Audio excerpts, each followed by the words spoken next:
In this video, you'll see the inside of the shed before I start. The shed gets leveled and it gets a new roof because the trip across the county took a couple shingles away. So sit back and come along for the ride. I'd like to introduce to you my wee little shed. It was given to me by a friend. It is 8 by 12, 8 foot wide, 12 foot long, and high enough to stand up in. She's old. I'm guessing 30 plus years, don't know. We just moved it from the north end of our county to the southeastern end where I'm at. Lost a few shingles in transport, and that's why we're here today, to replace said shingles. I've cleared this little space for my shed on my land that I have.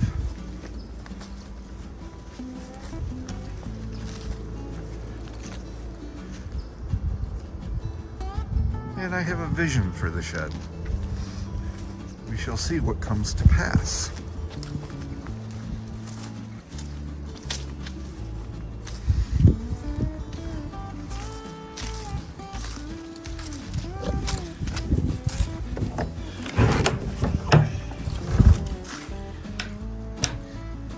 There's the inside of my wee little shed.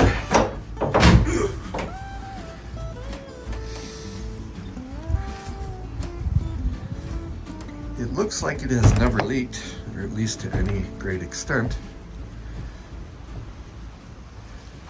So what we are doing here today is first level the shed.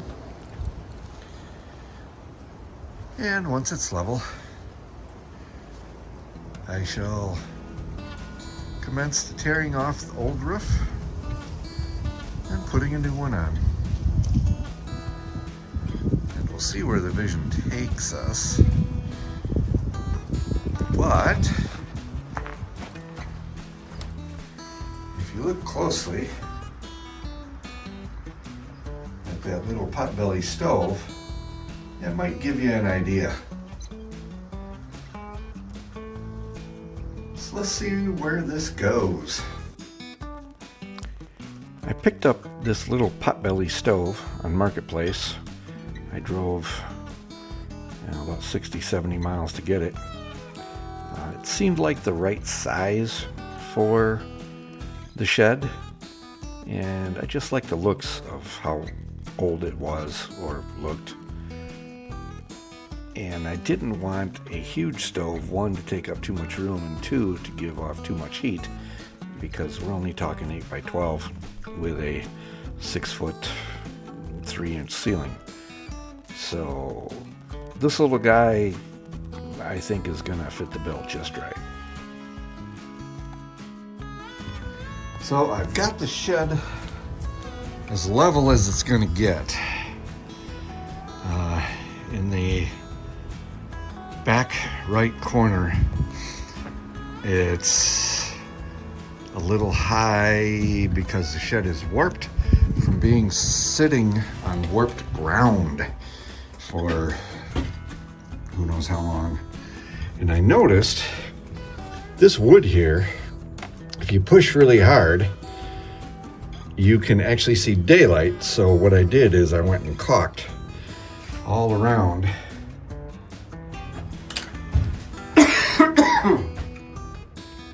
in those places.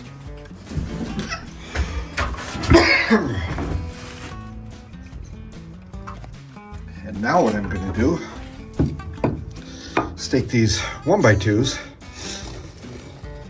and screw or nail them into place to keep this wood here from flexing in. And I'll do that all the way around. And that should button this up a little better.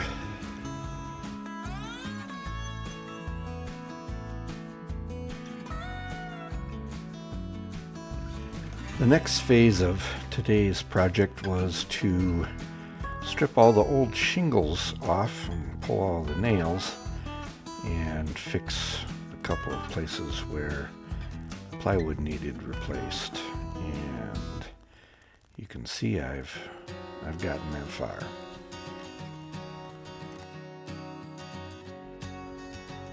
So the roof is completely stripped.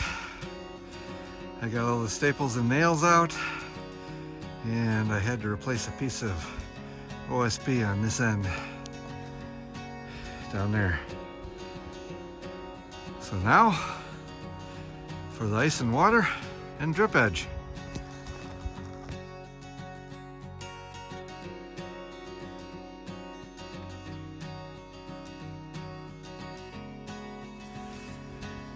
Okay, the shed is all roofed,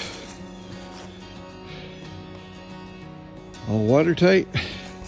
So phase one of the hillbilly shed.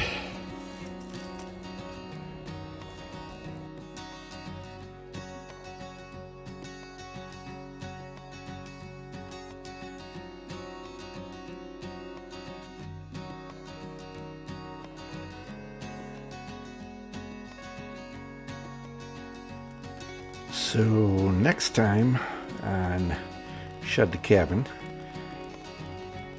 I'll be putting a new front end on the cabin. The doors that were on there were built onto the shed when the shed was not level, and they built the doors level. So nothing lines up now that the shed is level. Anyhow, I wanted to go a completely different route. So next time I'll be adding a new front end to the shed. Thanks for watching.